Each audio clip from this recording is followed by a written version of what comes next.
Welcome back to another episode of Warren Cali. In this episode, I'ma detail a tragic event that happened in Carson, California. November 28th, 2003, Nicole and Raynisha were sitting in Nicole's parked car in front of her house hanging out with Jeray, Travion, and three other young men who were standing around the car while they all listened to music. The scene then changed when a car with three young men drove up and the front seat passenger fired several shots at the group, killing Nicole and seriously wounding Raynisha. She was hospitalized for 6 weeks. The shots were not for Nicole or Raynisha, they were for the men they were with. It was believed that the guys they were with were gang members.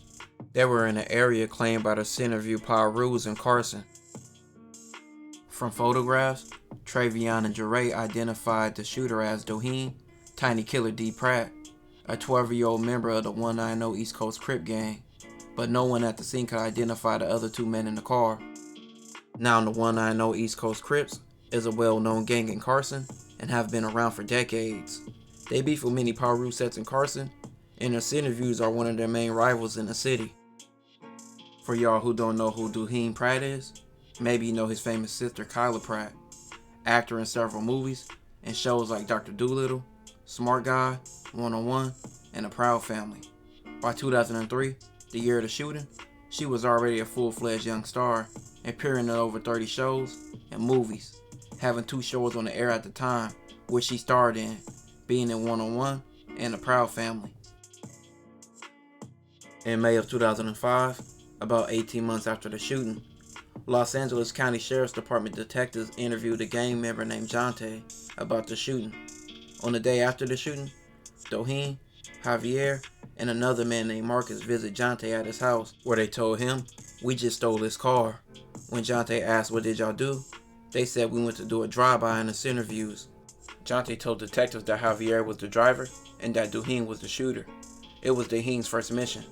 Jonte also told the police that Javier and Marcus gave Doheen a strap and took him on a mission because he needed to earn his stripes.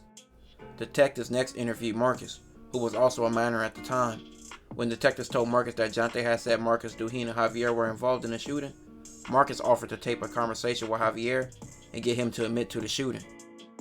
On June 1st, 2005, Marcus and Javier were placed together in a bus that was tapped, and their conversation was recorded.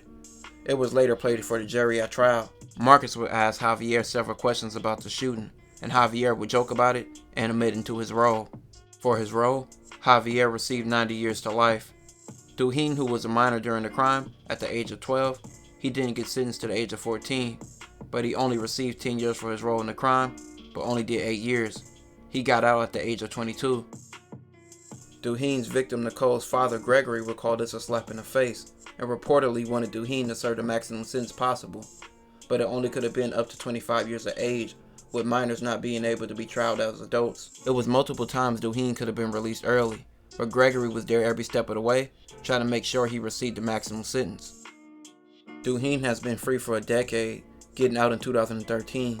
He made a few appearances with his famous sister Cali in the public, but besides that, he has been under the radar. He is now 32. Nicole was said to be a college student and a young woman that was on her way to success. RIP to her. This will conclude this episode. If you haven't already, make sure you check out my previous episodes. Don't forget to like, comment, and subscribe.